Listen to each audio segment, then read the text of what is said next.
नमस्कार दोस्तों, स्वागत है आपका VKPCS एकेडमी में। आज की वीडियो में हम लेकर आए हैं UPRO का 2016 का पेपर है GS प्रीलिम्स का। ठीक, इसमें आते हैं हमारे 140 क्वेश्चन आते हैं, जिसमें हम देखते हैं इसको 3 पार्टों में। जैसे कि 50 देखेंगे, फिर 50 देखेंगे और फिर 40 देखेंगे। ठीक, टोटल आते हैं 140 क्वेश्चन और प्लस एक हिंदी का पेपर होता है इसमें, जिसमें आते हैं 60 क्वेश्चन। ठीक, अभी पहले हम GS वाले देख रहे हैं, फिर हम हिंदी के लिखाएंगे। ठीक, इस तरीके से 200 का हो जाता है, 200 क्वेश्चन का। ठीक, चलिए क्वेश्चन देख लेते हैं। बी सीरीज है हमारे पास, B फॉर बॉय। चलिए देखते हैं। क्वेश्चन है, निम्नलिखित युग्मों में से कौन सा सही सुमेलित नहीं है। ऑप्शन ए है VD Savarkar, the Indian war of independence, RC Majumdar, the sepoy mutiny and revolt of 1857, Radha Kamal Mukherjee, Awadh in revolt 1857 से 58, SB Chaudhuri, civil rebellions in the Indian mutinies 1857-59। कौन सा राइट होगा बताइए इसमें। पहले नंबर पर कमेंट करेंगे और बताएंगे कौन सा राइट होगा।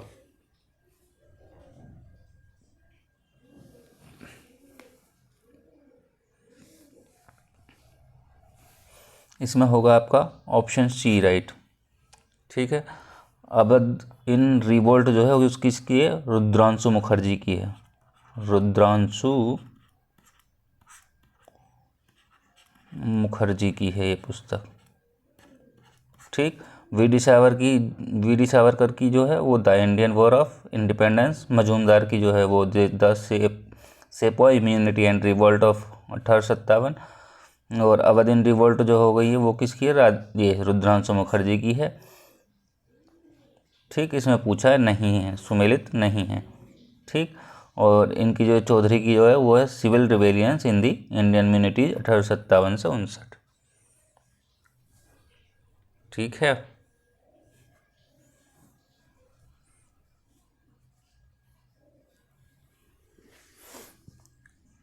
चलिए अगला क्वेश्चन देखते हैं।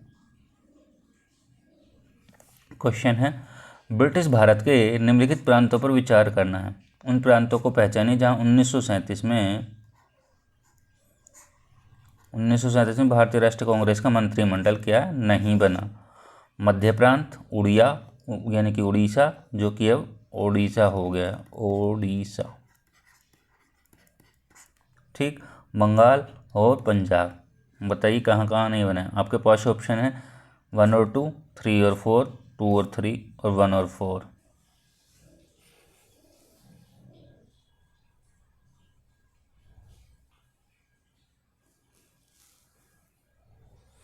देखिए कहाँ कहाँ बना था।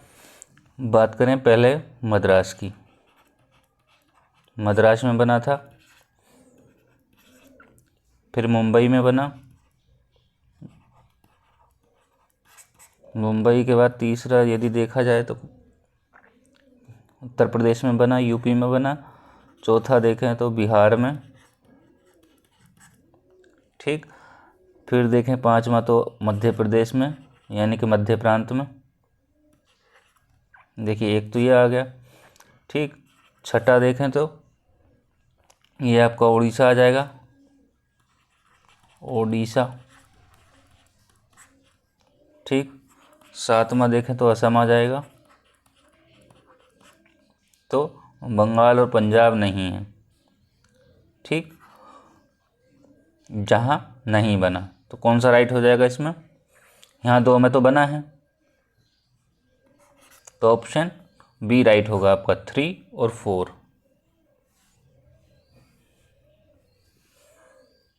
चलिए अगला क्वेश्चन देखते हैं। क्वेश्चन है, अगस्त 1925 में सेंट्रल लेजिस्लेटिव असेंबली का अध्यक्ष निम्नलिखित में से कौन था। देखिए सेंट्रल लेजिस्लेटिव असेंबली का अध्यक्ष, ये क्वेश्चन तो यहाँ से ही बन जाएगा। सेंट्रल लेजिस्लेटिव असेंबली 1925 में अब कौन था। ऑप्शन ए है CR दास, ऑप्शन बी है मोतीलाल नेहरू, ऑप्शन सी है एम आर जैकर और ऑप्शन डी है विट्ठल भाई पटेल। कौन सा राइट होगा इसमें 3 का? 1925 में जो अध्यक्ष थे वो कौन थे? वो थे आपके विट्ठल भाई पटेल। ठीक है, चलिए अगला क्वेश्चन देखते हैं।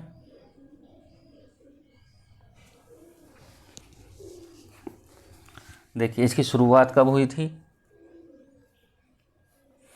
1919।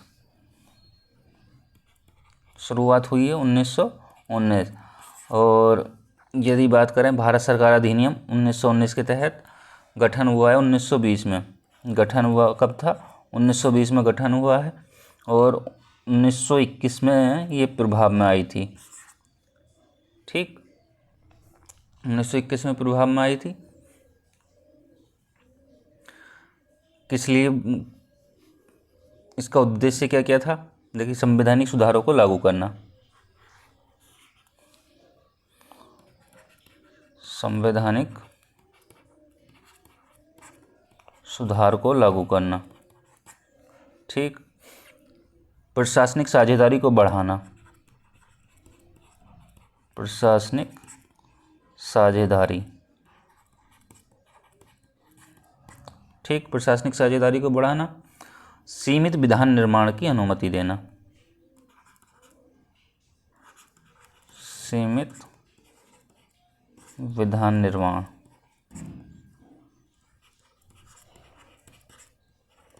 की अनुमति देना। ठीक, दूसरा यह हो गया। तीसरा यह हो गया द्वैध शासन प्रणाली को लागू करना। द्वैध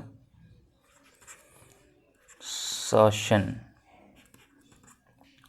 प्रणाली को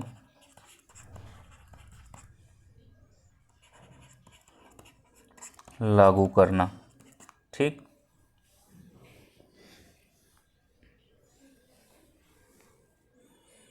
इसमें 2 सदन होते थे। कौन कौन से? एक तो होता है लोअर हाउस और एक होता है अपर हाउस। ठीक है, यानी कि CLA और इसको कहते हैं काउंसिल ऑफ स्टेट दूसरे को। चलिए अगला क्वेश्चन देखते हैं।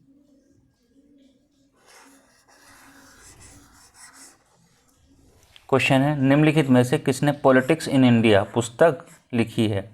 रजनी कोठारी, एम श्रीनिवास, आशीष नंदी और DL सेठ।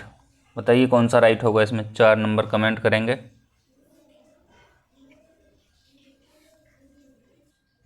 कौन सा राइट होगा इसमें 4 नंबर में? इसमें होगा Rajni Kothari. Option A right होगा।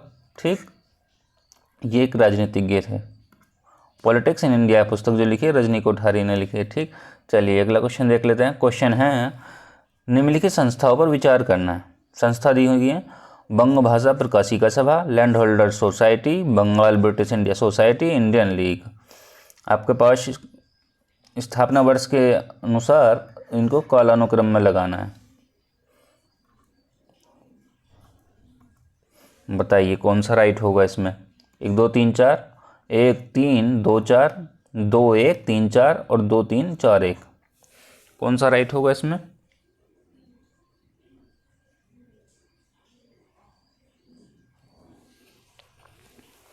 देखिए बंग भाषा प्रकाशिका की बात की जाए तो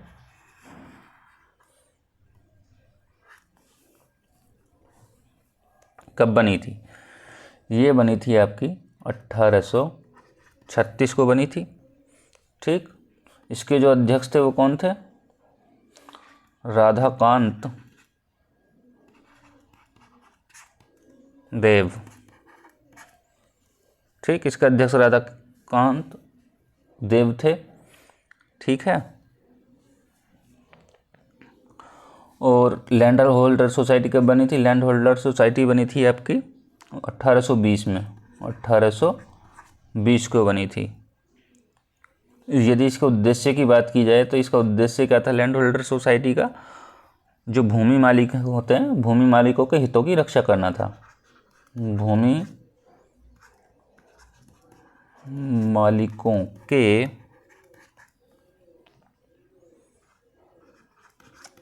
हितों की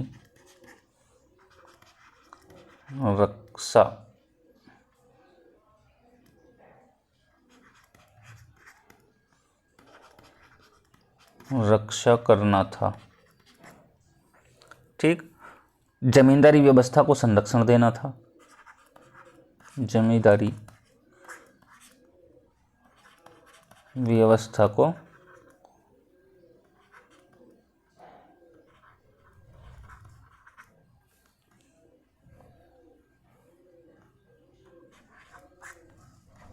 संरक्षण। ठीक। यदि बंगाल ब्रिटिश इंडिया सोसाइटी की बात करें तो इसकी स्थापना हुई है 1839 में। 1839 में स्थापना हुई। दीनबंधु मित्र इसके अध्यक्ष थे। इसके अध्यक्ष कौन थे? दीनबंधु मित्र। ठीक। यदि इसके उद्देश्य की बात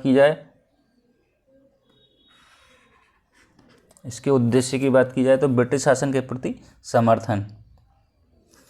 उद्देश्य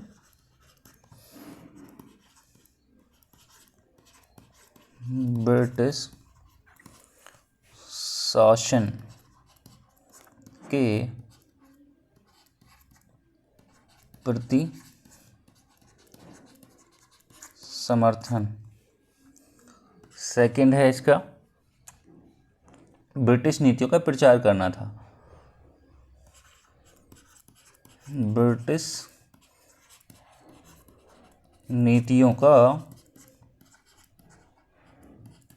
प्रचार करना था। ठीक।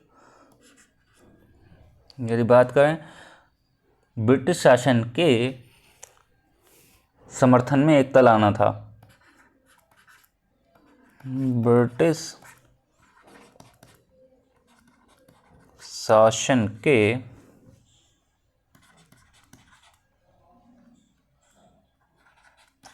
समर्थन में एकता लाना था। ठीक। यदि बात की जाए इंडियन लीग की स्थापना कब हुई है? वो हुई है 1876 में। 1876 में स्थापना हुई है।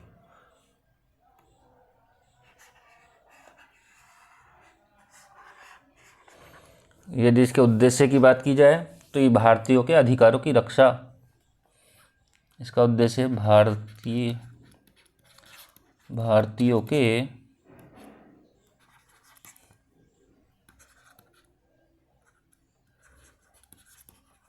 अधिकारों की रक्षा। ब्रिटिश शासन के खिलाफ संघर्ष। ब्रिटिश शासन के खिलाफ संघर्ष।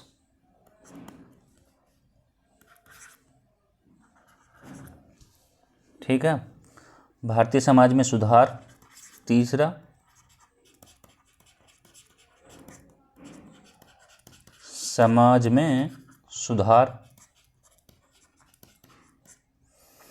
चौथा हिंदू मुस्लिम एकता।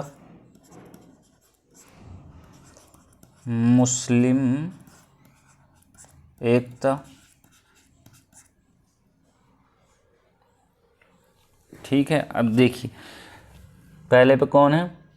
Land holder society. पहले पे 2 आ जाएगा, तो 2 इसमें भी है और इसमें भी है। ठीक। और यदि बात की जाए 1820 के बाद क्या आएगा? 36। तो 2 और 1 यानी कि सी ऑप्शन होगा इसका। 5 का सी ऑप्शन होगा। ठीक है।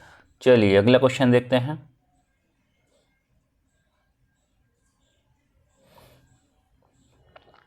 क्वेश्चन है, निम्नलिखित में से कौन एक भारतीय संविधान के अंतर्गत आपात की उद्घोषणा का आधार नहीं हो सकता?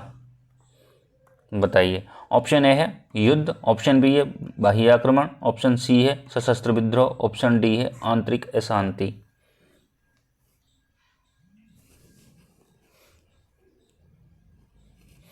बताइए कौन सा राइट होगा, कमेंट करेंगे और बताएंगे।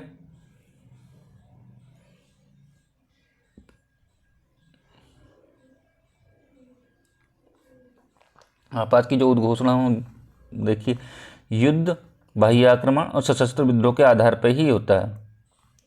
ठीक, ये आंतरिक अशांति जो है ये इसका आधार नहीं है। ठीक, आपातकाल जो देखें यदि हम, तो उसको 3 कंडीशन में देखते हैं। आपात को देखें तो हम 3 कंडीशन में देखते हैं इसको, जैसे कि राष्ट्रीय आपातकाल, यहाँ हो जाएगा राष्ट्रपति शासन,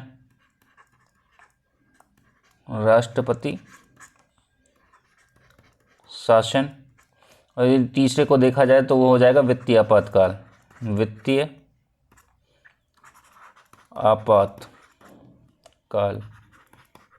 ठीक, ये किस में आता है?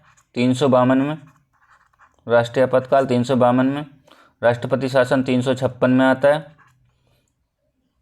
56 में आता है, और ये आता है 360 में। ठीक, चलिए अगला क्वेश्चन देखते हैं।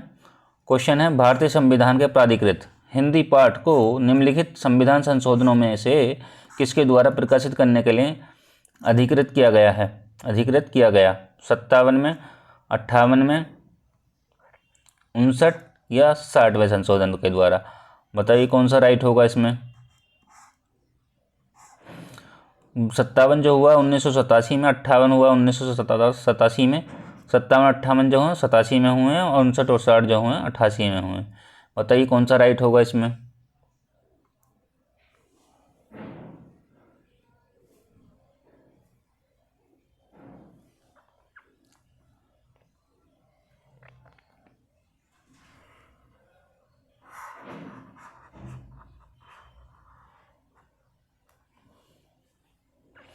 देखिए 57 जो है, यदि 57 की बात करें हम, तो ये है SC ST के आरक्षित सीटों से। अनुसूचित जाति और जनजाति जो होती हैं, SC और ST के आरक्षित सीटों से है, संबंधित है, आरक्षित सीटों से संबंधित। ठीक, 58 की यदि बात करें हम, तो ये पंजाब में जो आपातकाल लगाया गया था उससे संबंधित है। पंजाब में आपातकाल, ठीक, आपातकालीन से संबंधित था। अब यदि हम 59 की बात करें, देखिए ये आपका जो 59 है, 59 जो है पंजाब, 59 पंजाब वाला है। ठीक, ये पंजाब वाला है। ठीक है, 60 की बात करें हम,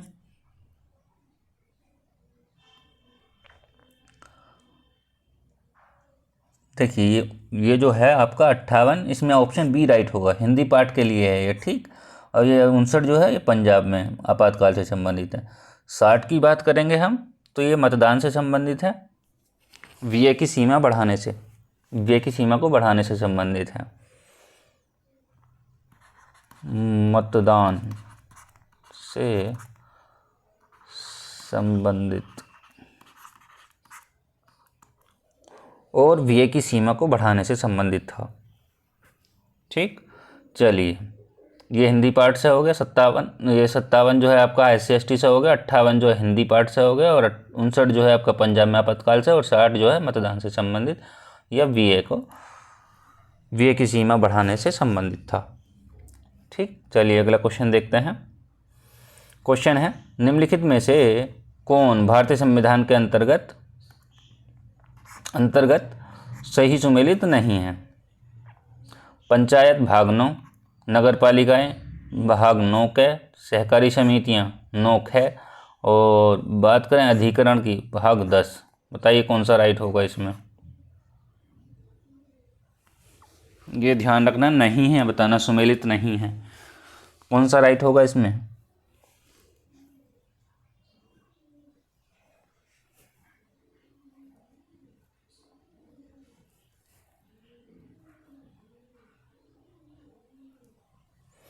इसमें होगा आपका डी ऑप्शन, अधिकरण। यदि भाग 10 में नहीं है तो किस में है? यह है भाग 14 के में। ठीक, पंचायत आपका 9 से संबंधित है, नगर पालिकाएँ 9 भाग 9 ख से 9 क से, और सहकारी समितियाँ जो 9 ख से संबंधित है। ठीक, अधिकरण 14 के से है। ठीक है, यदि भाग 10 की बात करी जाए तो उसमें SC और ST दिया हुआ है। ठीक, चलिए अगला क्वेश्चन देखते हैं। क्वेश्चन है, भारतीय संविधान के संदर्भ में निम्नलिखित कथनों पर विचार करना है। संघ मंत्रिपरिषद लोकसभा के प्रति सामूहिक रूप से उत्तरदायी होगी। संघ के मंत्री प्रधानमंत्री के प्रसाद पर्यंत अपने पद धारण करेंगे। ऑप्शन केवल 1, दोनों सही, दोनों गलत और केवल 2। कौन सा राइट होगा इसमें?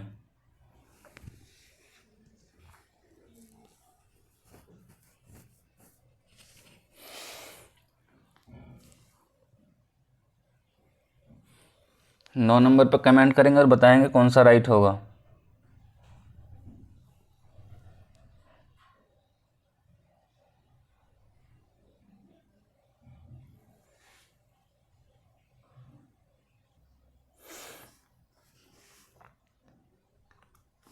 इसमें संघ मंत्रिपरिषद लोकसभा के प्रति सामूहिक रूप से उत्तरदायी होगी, सही है। और संघ के मंत्री के प्रसाद पर्यंत अपना पद धारण करेंगे, ये भी ठीक है। तो दोनों ठीक होंगे। प्रधानमंत्री की नियुक्ति कौन करता है?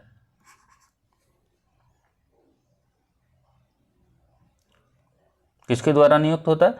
तो वो होता है राष्ट्रपति के द्वारा। ठीक,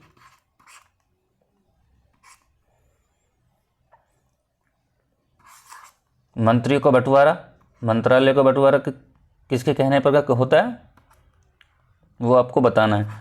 ठीक, चलिए अगला क्वेश्चन देखते हैं। क्वेश्चन है, सूची फर्स्ट और सूची सेकंड को सुमेलित करना है। ठीक, सूची फर्स्ट और सूची सेकंड। 7वीं अनुसूची में के सामने दिया है भाषाएं, 8वीं अनुसूची के सामने दिया है दल परिवर्तन के आधार पर निरर्थता, 9वीं अनुसूची में दिया है विधायी शक्तियों का वितरण, और 10वीं अनुसूची में दिया है कुछ अधिनियमों का विधिमान्यकरण। बताइए क्या राइट होगा इसमें?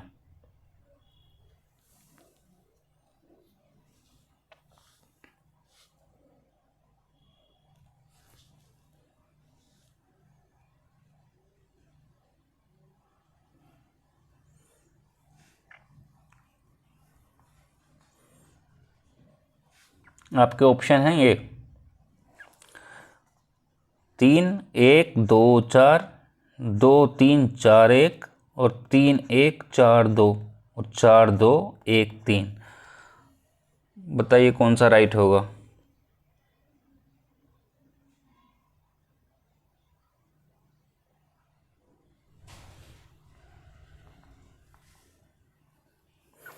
देखिए, 7वीं अनुसूची किससे है? विधायी से।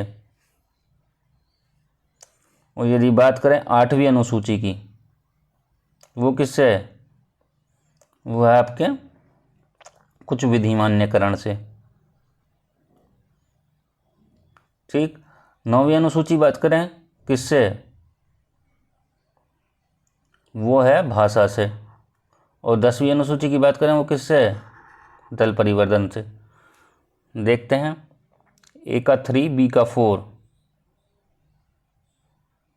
नहीं है किसी में भी। चलिए दोबारा देखते हैं किसी। देखिए, ए का तो 3 होगा। ठीक, यदि बी की बात करें हम तो 8वीं अनुसूची में भाषाएं दी हैं।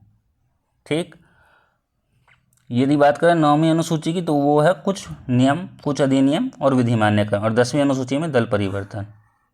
ठीक, ए का 3 बी का फर्स्ट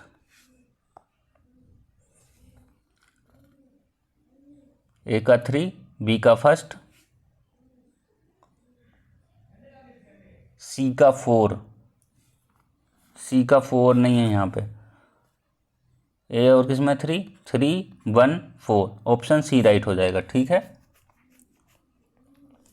देखिए 7वीं अनुसूची विधायी शक्तियों का वितरण, 8वीं अनुसूची में क्या दिया है, भाषाएं दी हैं, और 9वीं अनुसूची में कुछ विधि मान्यकरण का कुछ अधिनियमों का विधि मान्यकरण, और 10वीं अनुसूची में दल परिवर्तन दिया है। ठीक, चलिए कुछ भाषाएं देख लेते हैं। 8वीं अनुसूची में जो भाषाएं थीं 1950 में, वो 14 भाषाएं थीं।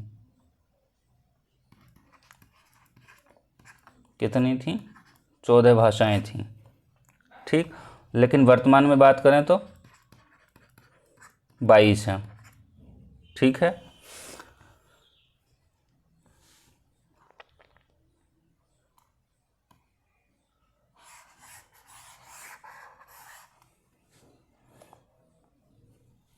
देखिए 21वां जो एक्ट है, 21वां संविधान संशोधन अधिनियम जो है वो हुआ है 1967 में।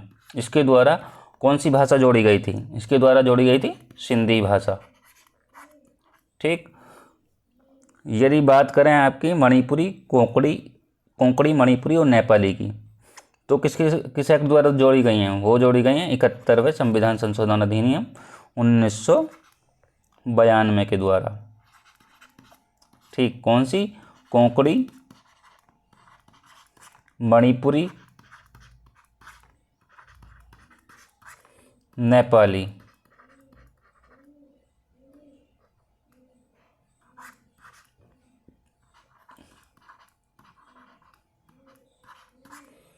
ठीक, यदि बात करें बोडो, डोगरी, मैथिली, संथाली की, तो वो जोड़ी गई हैं 92 में।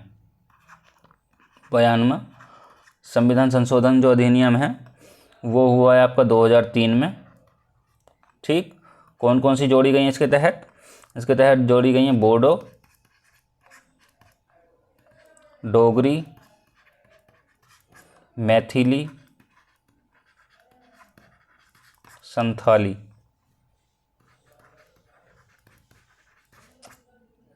ठीक है,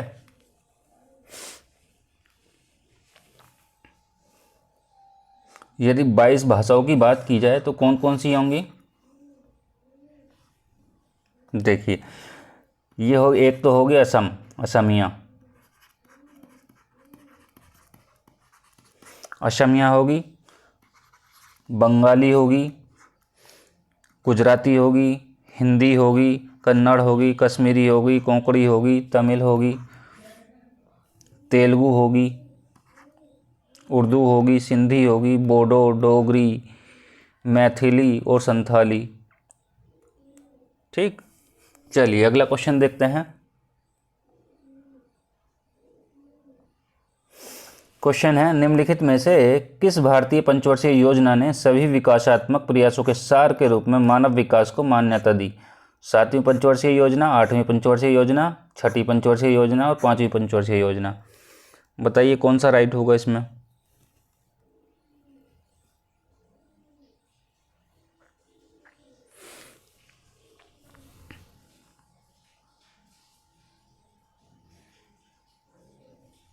इसमें होगा आपका ऑप्शन बी राइट हो जाएगा।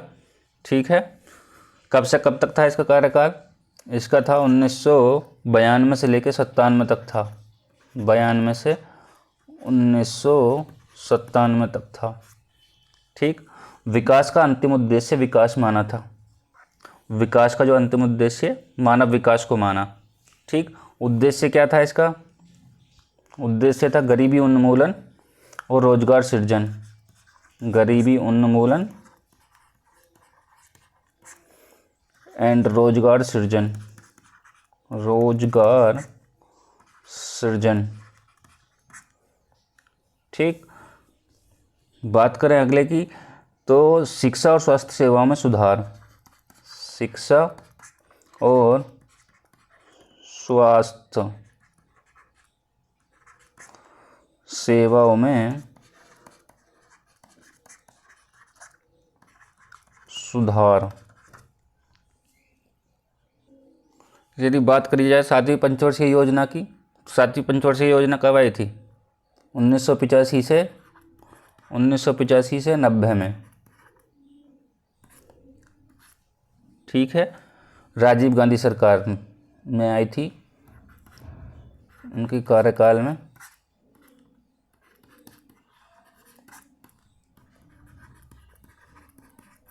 ठीक, क्या उद्देश्य था इसका?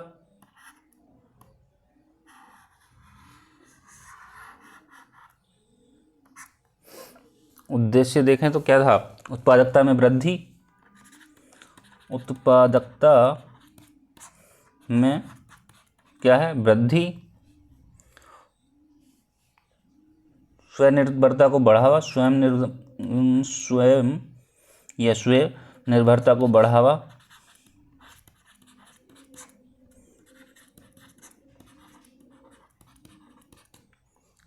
ठीक, रोजगार के अवसरों में वृद्धि,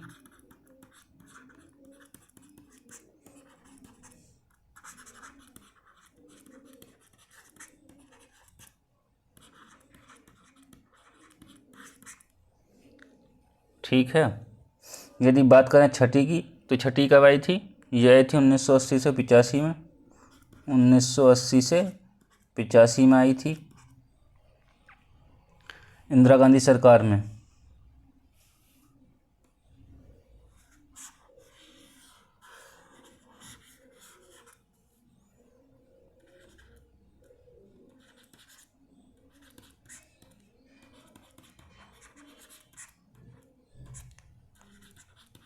सरकार, ठीक है।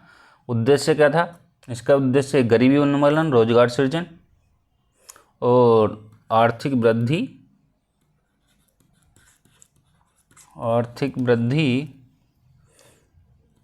और आधुनिकीकरण ठीक। जनसंख्या नियंत्रण भी था इसमें एक उद्देश्य, जनसंख्या नियंत्रण।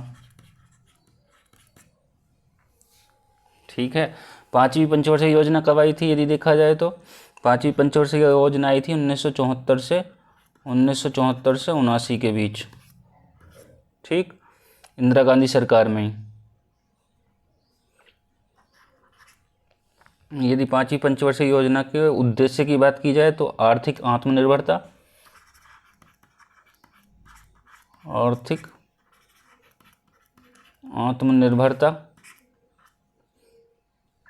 और कृषि क्षेत्र में सुधार,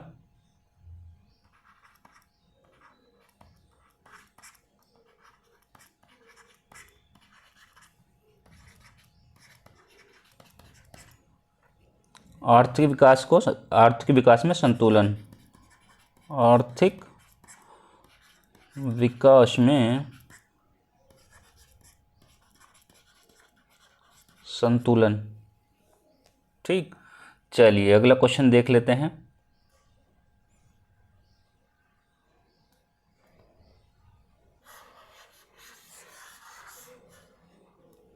इसमें ऑप्शन बी था।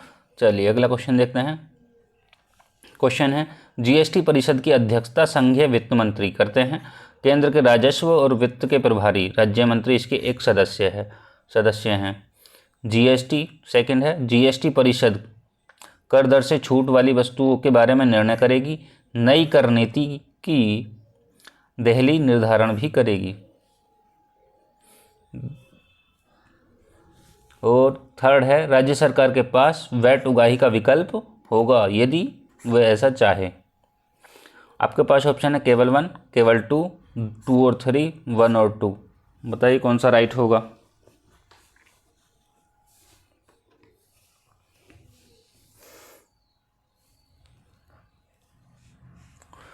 देखिए, राज्य सरकार के पास वैट उगाही का विकल्प नहीं होगा। ठीक, तो इसमें होगा आपका ऑप्शन डी। ठीक, चलिए अगला क्वेश्चन देख लेते हैं। क्वेश्चन है, वर्ष 2015-16 में भारत का कौन सा राज्य गेहूं का सबसे बड़ा उत्पादक राज्य था? हरियाणा, उत्तर प्रदेश, पंजाब और बिहार। कौन सा राइट होगा इसमें? ये तो इजी क्वेश्चन है, यूपी, इसमें ऑप्शन बी राइट होगा। ठीक है, चलिए अगला क्वेश्चन देखते हैं।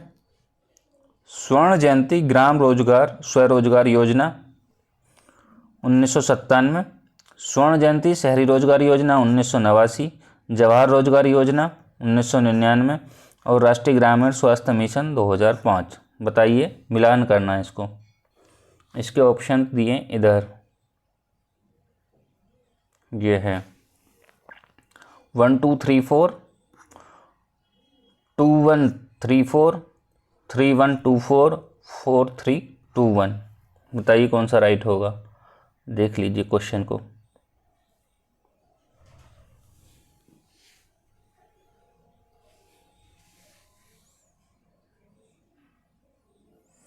देखिए, स्वर्ण जयंती ग्राम रोजगार स्वरोजगार योजना जो आई थी, कब आई थी? ये आई थी 99 में। ठीक है, यदि शहरी रोजगार योजना की बात की जाए तो वो आई थी 97 में। जवाहर रोजगार योजना की बात की जाए तो वो आई थी 89 में। और राष्ट्रीय ग्रामीण स्वास्थ्य मिशन की बात की जाए तो वो 2005 में। ठीक, तो पहले का थर्ड, बी का फर्स्ट, किस किस में?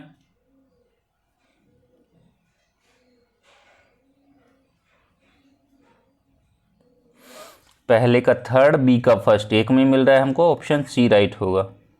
ठीक, चलिए इनके बारे में कुछ जानते हैं। इसका उद्देश्य क्या था? कब आई थी? 1999 में आई है। ठीक, उद्देश्य क्या है? गरीबी उन्मूलन और स्वनिर्भरता को बढ़ावा, ग्रामीण क्षेत्रों में स्वरोजगार के अवसर पैदा करना। ठीक, ये इसके उद्देश्य हैं। यदि स्वर्ण जयंती शहरी रोजगार योजना की बात की जाए तो कब आई है? वो आई है 1997 में, 1997 में आई है। यदि इसके उद्देश्य की बात की जाए शहरी रोजगार योजना के, तो वो है, एक तो गरीबी उन्मूलन के उद्देश्य से शुरू की गई थी और शहरी गरीबी को रोजगार प्रदान करना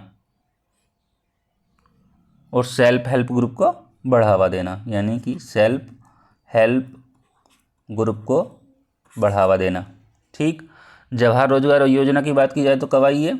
ये आई है 89 में, 1989 में आई है। ठीक, इसका काम है रोजगार सृजन और गरीबी को कम करना, जवाहर रोजगार योजना। यदि इसकी बात की जाए राष्ट्रीय ग्रामीण स्वास्थ्य मिशन,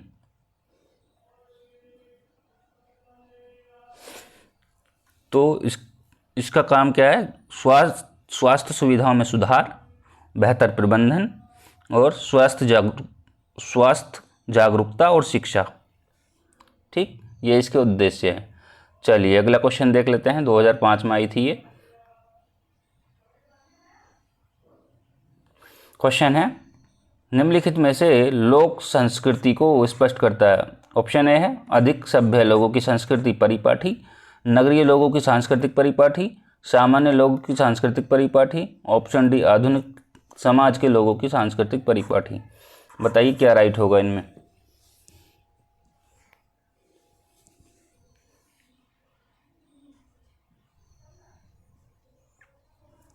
इसमें होगा आपका ऑप्शन सी राइट होगा, सामान्य लोगों की सांस्कृतिक परिपाठी। ठीक है, चलिए अगला क्वेश्चन देखते हैं। ऋग्वेद है स्रोतों का संकलन, कथाओं का संकलन, शब्दों का संकलन, युद्ध का ग्रंथ।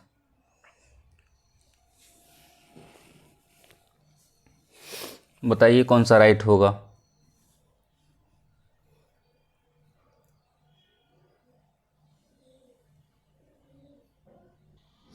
इसमें आपका होगा ऑप्शन सी राइट होगा, शब्दों का संकलन। ठीक, चलिए अगला क्वेश्चन देखते हैं। क्वेश्चन है, सुमेलित नहीं है। विलायत खान के सामने सितार, अल्लाह रखा के सामने तबला, हरीश प्रसाद चौरसिया के सामने बांसुरी, अमजद अली खान के सामने पखावज। कौन सा राइट होगा इसमें? 17 नंबर कमेंट करेंगे और बताएंगे क्या राइट होगा। देखिए अमजद अली खान जो हैं वो पखावत से नहीं हैं, वो किससे संबंधित हैं, वो हैं सारंगी वादक, सारंगी वादक हैं ये। ठीक, तो चलिए अगला क्वेश्चन देख लेते हैं। क्वेश्चन है किसान क्रेडिट कार्ड योजना के संबंध में निम्नलिखित कथनों पर विचार करना है। क्वेश्चन है, फर्स्ट है किसान क्रेडिट कार्ड योजना 2001 में शुरू की गई थी, और सेकंड ऑप्शन है यह योजना किसानों को उनकी खेती की आवश्यकताओं के लिए पर्याप्त और समयानुकूल साख समर्थन प्रदान करती है। ऑप्शन ए है केवल 1, ऑप्शन बी है केवल 2, ऑप्शन सी है दोनों सही, ऑप्शन डी है दोनों में से कोई सा सही नहीं। बताइए क्या राइट होगा इसमें। क्वेश्चन नंबर 18,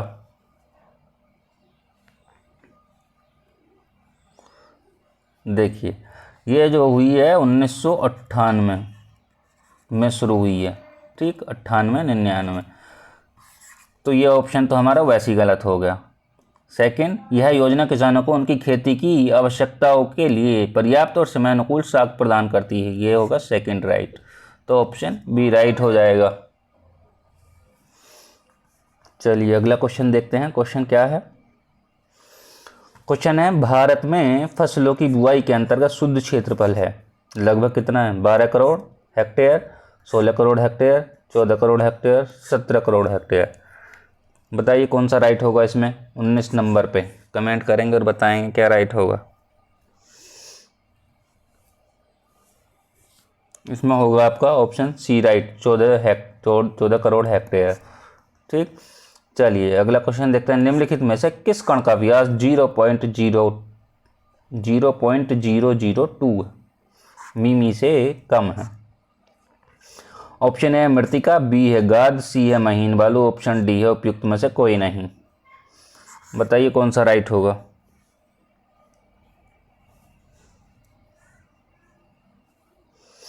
इसमें होगा आपका ऑप्शन ए राइट होगा। यदि गाद की बात की जाए, इसमें होता है 0.0044 से कितना है 0.06 मिमी है। ठीक है, महीन बालू की बात करी जाए तो 0.02 से 0.2 तक है। ठीक, चलिए अगला क्वेश्चन देखते हैं। इनका जो व्यास है ये इतना हो गया। चलिए अगला क्वेश्चन देखते हैं। क्वेश्चन है नाबार्ड के संबंध में निम्नलिखित कथनों पर विचार करना है। नाबार्ड संसद के अधिनियम द्वारा वर्ष 1982 में स्थापित हुआ। यह केवल कृषि के लिए साख की सुविधा प्रदान करता है। ऑप्शन है केवल 1, ऑप्शन बी है केवल 2, ऑप्शन सी है दोनों में से दोनों सही, ऑप्शन डी है दोनों में से कोई सा सही नहीं। बताइए कौन सा राइट होगा इसमें। किस नंबर पर कमेंट करेंगे और बताएंगे। नाबार्ड की यदि इस पे वो नाबार्ड की बात करें फुल फॉर्म की, तो वो क्या है, national bank for agriculture, national bank for agriculture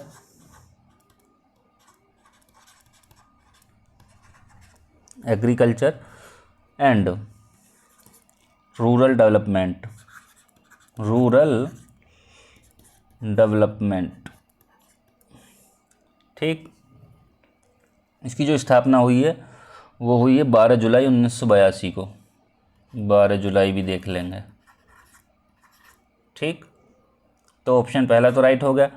यह केवल कृषि के लिए साख की सुविधा प्रदान करता है। नहीं, कृषि के लिए नहीं, गैर कृषि क्षेत्र के लिए भी करता है। तो इसमें आपका ऑप्शन क्या हो जाएगा, ऑप्शन ए राइट हो जाएगा। ठीक है, दीर्घकालिक ऋण की सुविधा प्रदान करता है ये, जैसे कि 18 महीने से लेकर 5 साल तक। ठीक, चलिए अगला क्वेश्चन देखते हैं। क्वेश्चन है करनाल बंट रोग है। ऑप्शन ए जौ, बी है गेहूं, ऑप्शन सी है बाजरा, ऑप्शन डी है ज्वार। बताइए क्या राइट होगा इसमें। 22 नंबर कमेंट करेंगे और बताएंगे क्या होगा। करनाल बंट रोग किससे संबंधित है, किस में लगता है, किस फसल में। इसमें होगा आपका ऑप्शन बी राइट, गेहूं में लगता है। ठीक, चलिए अगला क्वेश्चन देखते हैं। क्वेश्चन है सही सुमेलित नहीं है। ऑप्शन है नत्रजन वृद्धि एवं विकास, फास्फोरस जड़ का विकास, पोटेशियम स्टोमेटा के खुलने एवं बंद होने का नियंत्रण, और बोरान वो है रोग प्रतिरोधकता। बताइए कौन सा राइट होगा जो कि इसमें सही सुमेलित नहीं होगा। कमेंट करेंगे और बताएंगे कि क्या राइट होगा इसमें।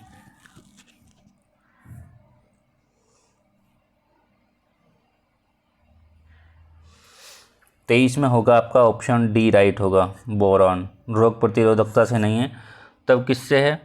कोशिका विभाजन से है ये, कोशिका विभाजन। और परागकण फलन में सहायक है। ठीक, रोग प्रतिरोधकता जो बढ़ती है वो किस किस से बढ़ती है?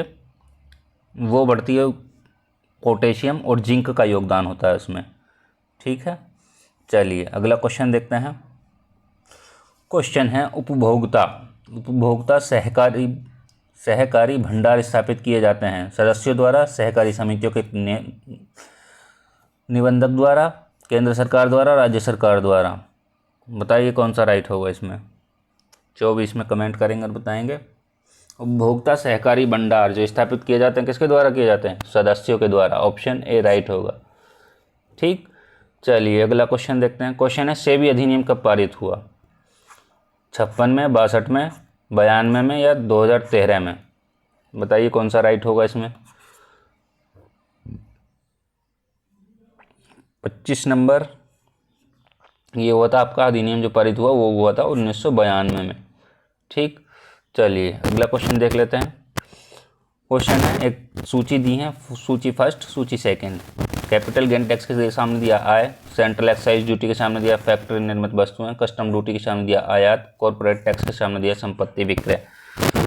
बताइए कौन सा राइट होगा।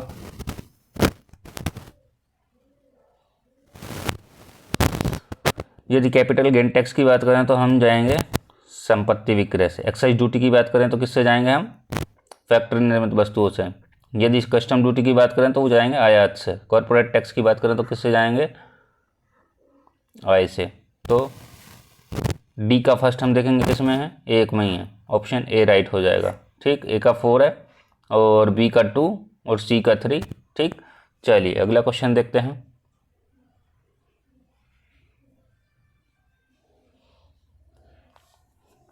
क्वेश्चन है सही सुमेलित नहीं है। जवाहरलाल नेहरू कृषि विश्वविद्यालय के सामने दिया एमपी, सरदार वल्लभ भाई पटेल कृषि प्रौद्योगिकी विश्वविद्यालय उत्तर प्रदेश, इंदिरा गांधी कृषि विश्वविद्यालय राजस्थान, आचार्य एनजी रंगा एग्रीकल्चर यूनिवर्सिटी तेलंगाना। कौन सा राइट होगा इसमें? 27 नंबर।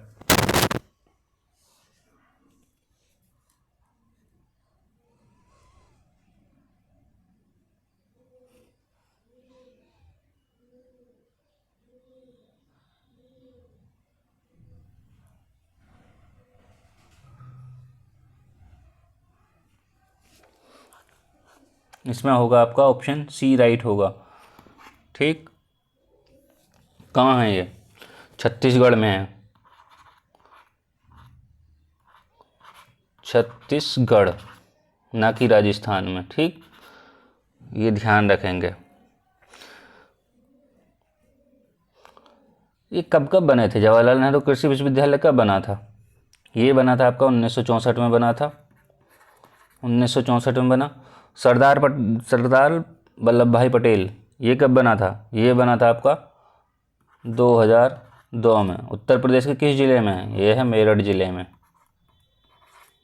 ये कहाँ है? जबलपुर में।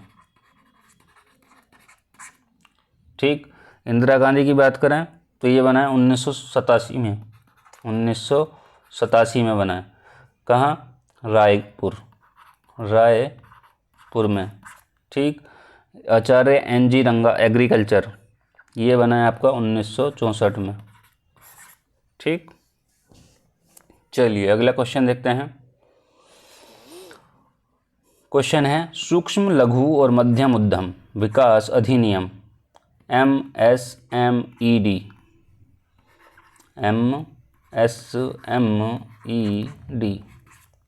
ठीक, ऑप्शन ए है 2005, ऑप्शन बी है 2006, ऑप्शन सी है 2007, ऑप्शन डी है 2008। बताइए क्या राइट होगा इसमें। 28 नंबर कमेंट करेंगे और बताएंगे क्या राइट होगा।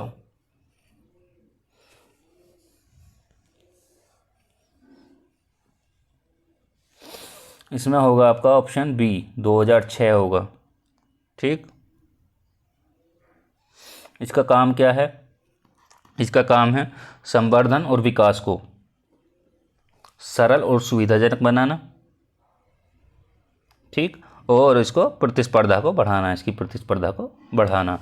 ठीक, चलिए अगला क्वेश्चन देखते हैं। क्वेश्चन है लघु निर्माणी उद्योग में प्लांट एवं मशीनरी में विनियोग की मात्रा होनी चाहिए 10 लाख से अधिक नहीं, 10 लाख से ऊपर परंतु 25 लाख रुपए से अधिक नहीं, 25 लाख से ऊपर परंतु 5 करोड़ से अधिक नहीं, 5 करोड़ रुपए से ऊपर परंतु 10 करोड़ रुपए से अधिक नहीं।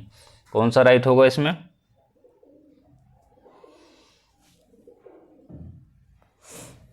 इसमें होगा आपका 25 लाख से ऊपर परंतु 5 करोड़ से अधिक नहीं, ऑप्शन सी राइट होगा। ठीक है, चलिए अगला क्वेश्चन देख लेते हैं।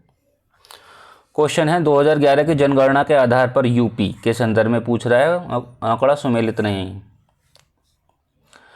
देश की जनसंख्या में उत्तर प्रदेश की जनसंख्या का प्रतिशत 18.5 है, 5% है, और प्रति वर्ग किलोमीटर घनत्व 829। उत्तर प्रदेश की 2001 से 2011 की जनगणना में जनसंख्या में प्रतिशत वृद्धि 20-23, और महिला साक्षरता जो है 57.18%। बताइए कौन सा राइट होगा इसमें? इसमें होगा आपका ऑप्शन ए राइट होगा। ठीक, कितनी है? ये है आपकी 16 पॉइंट, कितना है? 16.5 है, ना कि 18.5। ठीक, ध्यान रखेंगे। चलिए अगला क्वेश्चन देख लेते हैं। क्वेश्चन है निम्नलिखित में से किस राज्य की जनसंख्या सर्वाधिक है? Option A Maharashtra, Bihar, Gujarat, Uttar Pradesh.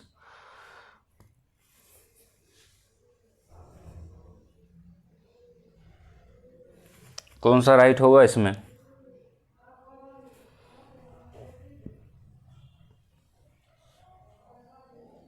इसमें होगा आपका ऑप्शन डी राइट होगा, उत्तर प्रदेश। यदि देखा जाए तो देखिए पहले पे तो यूपी आता है जनसंख्या के मामले में। ठीक, सेकंड पे कौन आता है? महाराष्ट्र आता है, महाराष्ट्र। फिर बात करें तीसरे की, यूपी, महाराष्ट्र, बिहार। फिर आता है आपका चौथा पश्चिम बंगाल, पश्चिम बंगाल। ठीक, क्षेत्रफल में बात करें तो क्षेत्रफल में पहले नंबर पे कौन आता है? वो आता है आपका राजस्थान। ठीक, चलिए अगला क्वेश्चन देखते हैं। भारत की जनगणना हर 10 वर्ष पर की जाती है। 10 वर्ष की अवधि के दौरान भारत की जनसंख्या अधिकांशतः अपरिवर्तित रही है, यानी कि बढ़ती घटती रही है, अपरिवर्तित। कौन सा सही है अब बताना है आपको। देखिए ऑप्शन आपके पास दोनों सही हैं, व्याख्या भी करता है, दोनों सही है परंतु व्याख्या नहीं करता है। ए सही है, आर गलत है, आर सही है, ए गलत है। बताइए कौन सा राइट होगा। देखिए भारत की जो जनसंख्या है हमेशा घटती बढ़ती नहीं रही है, हमेशा ऐसे बढ़ती रही है। ठीक, अधिकांशता। तो ऑप्शन आपका सी राइट होगा, ए सही, आर गलत। ऑप्शन सी राइट होगा। ठीक, चलिए आगे देखते हैं। क्वेश्चन है विनियमन साध्य अभिलेख अधिनियम प्रभावकारी हुआ 1881, 82, 83 या 84। बताइए कौन सा राइट होगा इसमें।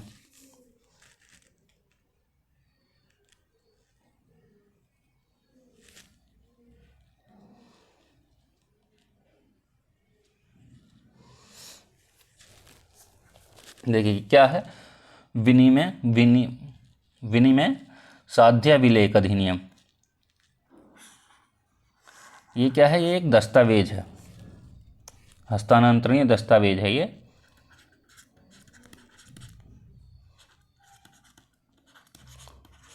हस्तांतरणीय दस्तावेज है। ये क्या है? प्रक्राम्य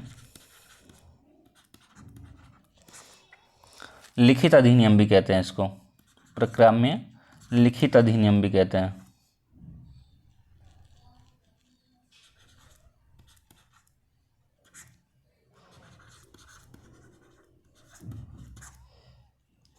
लिखित अधिनियम। ठीक, ये क्या करता है, किससे जुड़ा है, व्यक्ति को भुगतान की राशि का वादा करने वाले दस्तावेज से जुड़ा है। किससे, व्यक्ति को भुगतान की राशि का वादा करने वाला दस्तावेज से जुड़ा है। ठीक, क्या होगा इसमें, इसमें होगा आपका ऑप्शन ए राइट हो जाएगा 1881। ठीक, चलिए आगे चलते हैं, अगला क्वेश्चन देखते हैं। 2011 की भारत की जनगणना के लिए निम्नलिखित में से कौन सा आदर्श वाक्य उपयोग किया गया था। Our future, our country, our country, our census, peoples of India, our census, our census, our future. कौन सा राइट होगा इसमें, ये भी इजी क्वेश्चन है।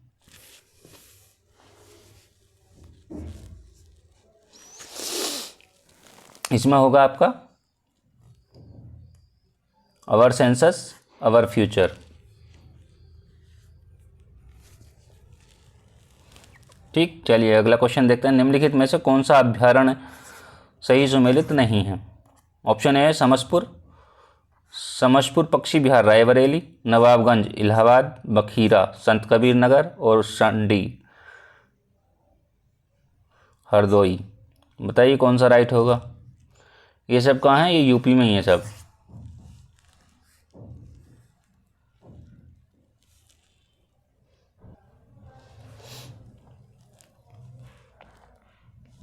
इसमें होगा आपका ऑप्शन बी नवाबगंज। नवाबगंज कहाँ है, उन्नाव में है। इलाहाबाद में ना होगा कि यह है उन्नाव। ठीक, समसपुर कब बना है, वो बना है 1987 में, इसकी बात करें तो। ठीक, नवाबगंज की बात करें तो वो बना है 90 में। बखीरा की बात करें तो ये बाकी सब 90 में ही है, 1990, 1990। ठीक, 1990, ये तीन 1990 में या 1987। ठीक, चलिए अगला क्वेश्चन देख लेते हैं। क्वेश्चन है, पारिस्थितिकी पदछाप के माप की इकाई है भूमंडलीय hectare, nanometre, hops cubic foot और क्यूबिक टन। कौन सा राइट होगा इसमें। 36 नंबर कमेंट करेंगे और बताएंगे क्या राइट होगा इसमें।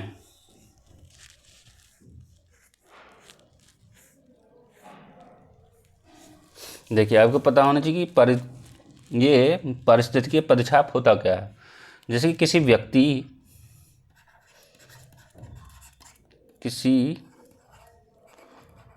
व्यक्ति या समूह द्वारा प्राकृतिक संसाधनों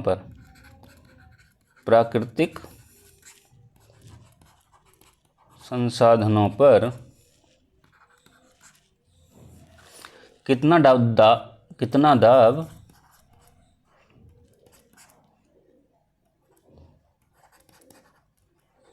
डाला जा रहा है।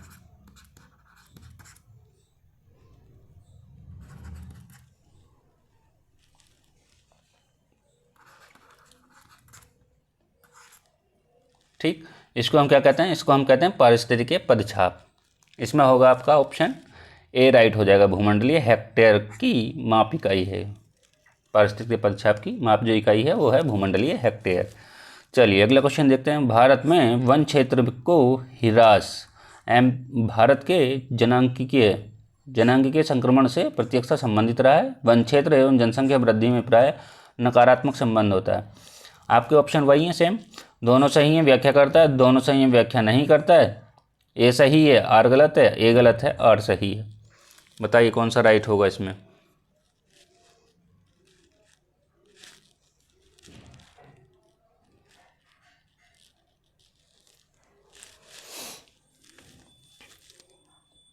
इसमें होगा आपका ऑप्शन ए राइट होगा। ठीक, चलिए अगला क्वेश्चन देखते हैं। क्वेश्चन है, निम्नलिखित में से कौन सा छत्तीसगढ़ में स्थित है। ऑप्शन है अंशी राष्ट्रीय उद्यान, बेटला राष्ट्रीय उद्यान, इंद्रावती राष्ट्रीय उद्यान और गूगामल राष्ट्रीय उद्यान। कौन सा राइट होगा इसमें।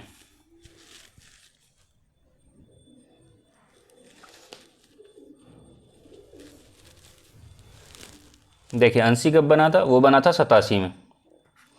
अंशी बना है 87 में, बेटला बना है 1974 में, 1974 में।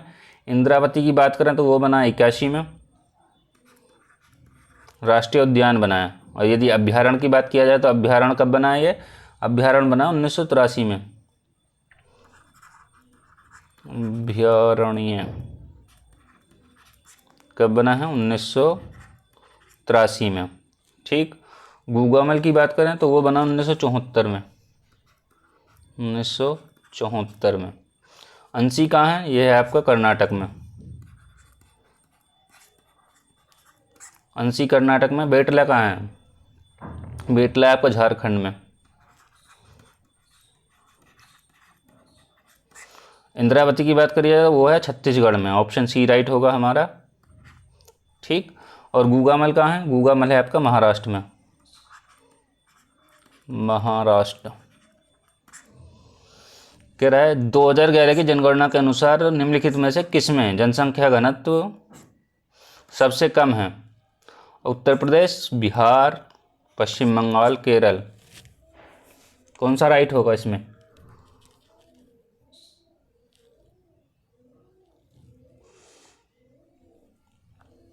देखिए सबसे कम कहाँ है? यदि सबसे कम की बात की जाए वो है अरुणाचल में, जनसंख्या घनत्व। सबसे कम बात करी जाए जनसंख्या घनत्व की तो वो कहाँ है? अरुणाचल प्रदेश।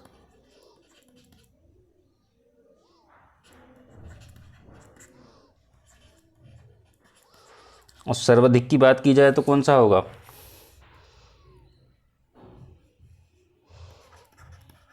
सर्वाधिक की बात की जाए तो वो कौन सा होगा? पश्चिम बंगाल। ठीक। 39 में क्या राइट होगा? इसमें होगा आपका ऑप्शन ए राइट। ठीक। चलिए अगला क्वेश्चन देख लेते हैं।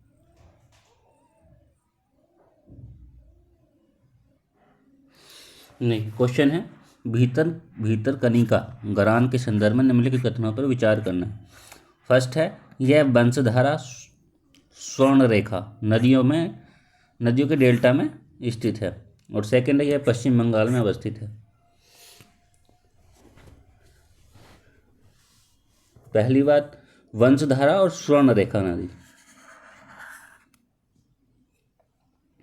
और दूसरी बात ये पश्चिम बंगाल। तो इसमें कौन सा राइट होगा? इसमें होगा डी ऑप्शन राइट। चलिए देखते हैं कौन कौन सी नदी हैं।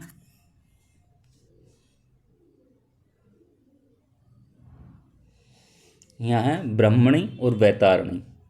यहाँ जो नदी हैं वो है ब्रह्मणी एंड वैतारणी। और दूसरी बात ये पश्चिम बंगाल में नहीं, ये कहाँ है? ओडिशा में है। ठीक। तो दोनों गलत हो जाएंगे। चलिए अगला क्वेश्चन देख लेते हैं। क्वेश्चन है भारत में सन 2001 के पश्चात शहरीकरण में तीव्र वृद्धि हुई है। सेकंड है कारण है इसका भारत में मोबाइल संप्रेषण के क्षेत्र में क्रांति हो रही है।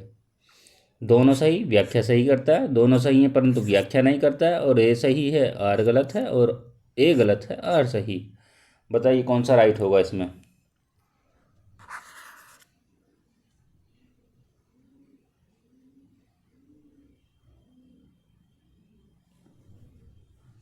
इसमें होगा आपका ऑप्शन ए राइट। ठीक। 2001 के पश्चात शहरीकरण में तीव्र वृद्धि हुई है, भारत में संप्रेषण क्षेत्र में क्रांति हो रही है। ठीक। व्याख्या भी करता है। चलिए अगला क्वेश्चन देख लेते हैं।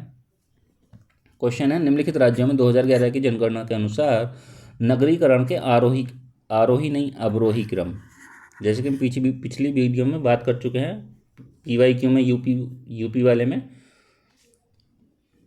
यूपी PCS का जो प्री है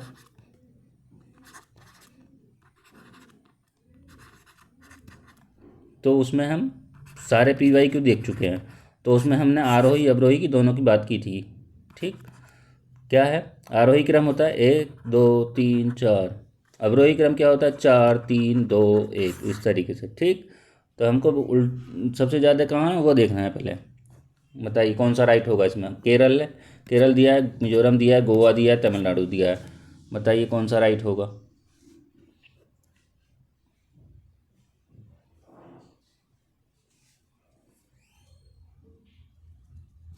इसमें होगा आपका ऑप्शन सी राइट, 3 4 1 2। पहले गोवा आएगा, फिर तमिलनाडु आएगा, फिर केरल आएगा और फिर मिजोरम आएगा। ठीक, देखिए गोवा, गोवा की बात करें कितना है, 62 के आसपास है।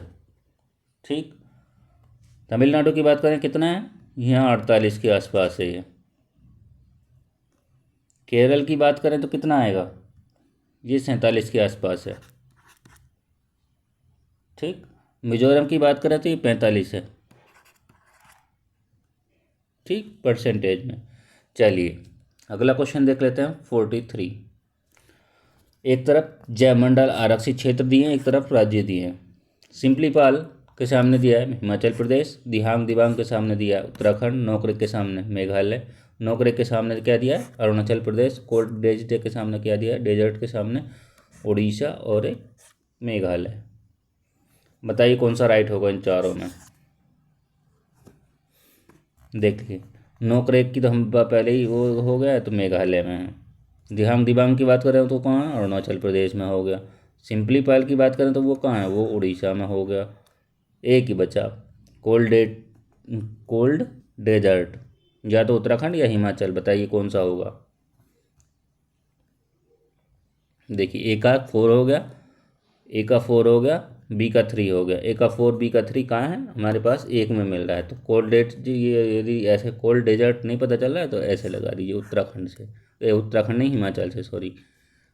ठीक, चलिए अगला क्वेश्चन देखते हैं।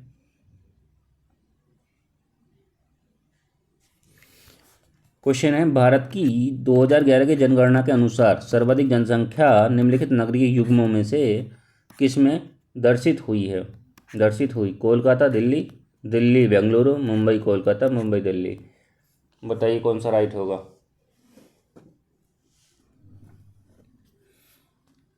इसमें होगा आपका ऑप्शन डी राइट होगा, मुंबई और दिल्ली। ठीक, चलिए नेक्स्ट क्वेश्चन है 2011 की जनगणना के अनुसार भारत की जनसंख्या विश्व की जनसंख्या का कितना प्रतिशत है।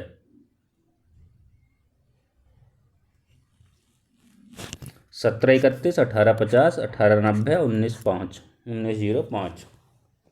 बताइए कौन सा राइट होगा इसमें।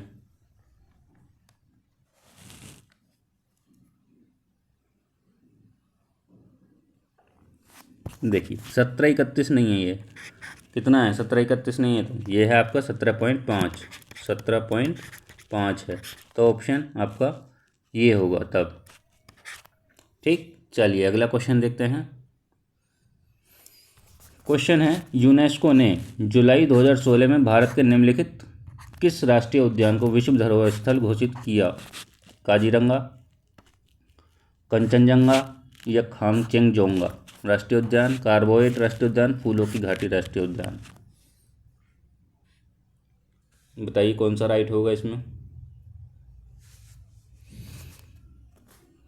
काजीरंगा कहाँ है, असम में। कंचनजंगा कहाँ है, सिक्किम में।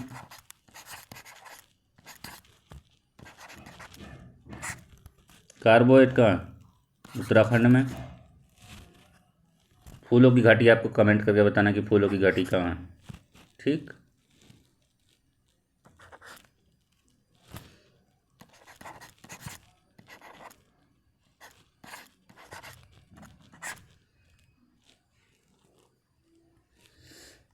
इसमें होगा आपका ऑप्शन बी राइट हो जाएगा, कंचनजंगा। ठीक, चलिए अगला क्वेश्चन देखते हैं। सोलर इम्पल्स 2 विमान ने जुलाई 2016 में अपनी विश्व भ्रमण यात्रा निम्नलिखित में से किस स्थान पर पूर्ण की। काहिरा, अदन, मस्कट, अबू धाबी। कौन सा राइट होगा इसमें 47 का।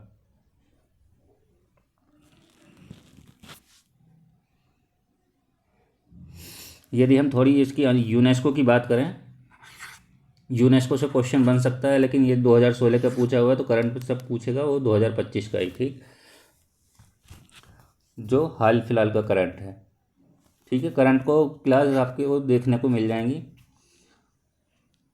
जो हमारी क्लास चल रही है करंट अफेयर की, वहाँ से कवर कर लेंगे सारा करंट अफेयर। ठीक, चलिए यूनेस्को के बारे में जाने थोड़ा। तो ये संयुक्त राष्ट्र शैक्षिक वैज्ञानिक सांस्कृतिक संगठन है। ये क्या है, यूएन की विशेष एजेंसी है।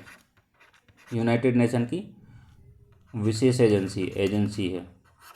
ठीक, इसका जो मुख्यालय है वो कहाँ है? मुख्यालय है आपका पेरिस में। मुख्यालय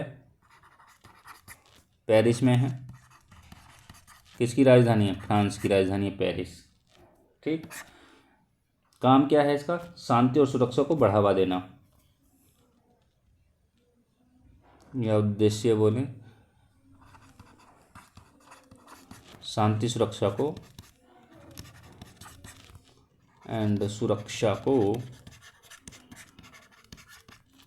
बढ़ावा देना। ठीक, इसकी जो स्थापना कब हुई है? वो हुई है नवंबर 1946 में इसकी स्थापना हुई है। नवंबर 1946 को इसकी स्थापना हुई यूनेस्को की।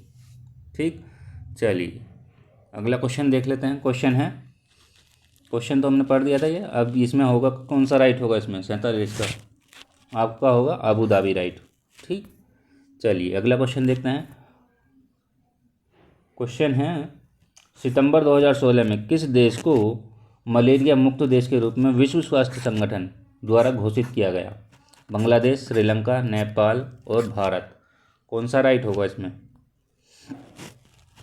इसमें होगा आपका ऑप्शन बी राइट। देखिए, जैसे कि हमने करंट की बात की, करंट तो वहाँ से कवर हो जाएगा, लेकिन आपको विश्व स्वास्थ्य संगठन के बारे में इतनी जानकारी होनी चाहिए कि हाँ आगे से क्वेश्चन छूटे ना। ठीक, देखते हैं ये भी क्या है? यूएन की विशेष ये भी यूएन की एजेंसी है। ठीक, उद्देश्य क्या है? उद्देश्य यदि बात करें इसका उद्देश्य क्या है? उद्देश्य है इसका दुनिया भर में लोगों के स्वास्थ्य को बेहतर बनाना। स्वास्थ्य को क्या करना? स्वास्थ्य बेहतर बनाना। ठीक, सुरक्षा सुनिश्चित करना। सुरक्षा सुनिश्चित करना। और यदि इसकी जो स्थापना हुई है WHO की, तो वो कब हुई है? वो हुई है 1948 में। 1948 में। ठीक, मुख्यालय कहाँ है इसका? जेनेवा में। जेनेवा में मुख्यालय है। जेनेवा किसकी राजधानी है? स्विट्जरलैंड। कहाँ? जेनेवा कहाँ है? स्विट्जरलैंड में है।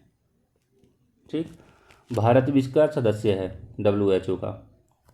ठीक है, चलिए अगला क्वेश्चन देखते हैं। क्वेश्चन है, रियो 2016 के पैरा ओलंपिक में निम्नलिखित में से किस भारतीय खिलाड़ी ने स्वर्ण पदक जीता?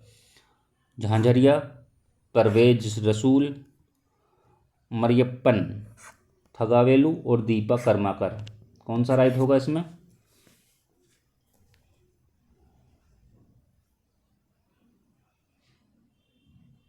इसमें होगा आपका ऑप्शन ए राइट। ये देवेंद्र झांझरिया है, देवेंद्र। ठीक, चलिए आज के इस पार्ट फर्स्ट का हमने 50 क्वेश्चन देखे इसमें पार्ट 1 में। ठीक है, ये लास्ट क्वेश्चन है हमारा इस पार्ट का। सेकंड पार्ट में भी हम उतना ही देखेंगे, थर्ड पार्ट में हमारे 40 क्वेश्चन देखेंगे। ठीक, क्वेश्चन है, सितंबर 2016 में संपन्न हुए अंडर-18 एशिया कप हॉकी टूर्नामेंट के फाइनल में मैच में भारत ने किसको हराया? बांग्लादेश, चीन, ओमान, पाकिस्तान।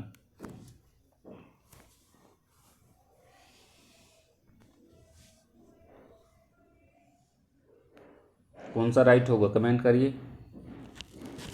इसमें होगा ऑप्शन ए राइट होगा, बांग्लादेश राइट होगा। ठीक है, आज की वीडियो में हम 50 क्वेश्चन कवर करें। जल्दी मिलेंगे अगली वीडियो में। और इसका जो PDF है आपको वो 140 क्वेश्चन के बाद आपको टेलीग्राम चैनल पे मिल जाएगा, जब तीनों पार्ट हो जाएंगे। और तीनों पार्ट होने के बाद इसका जो टेलीग्राम का लिंक है वो आपको वीडियो के डिस्क्रिप्शन बॉक्स में मिल जाएगा। यदि वीडियो पसंद आई हो तो लाइक करें, कमेंट करें, शेयर करें और चैनल को सब्सक्राइब करें। आज की वीडियो में इतना ही। Thank you.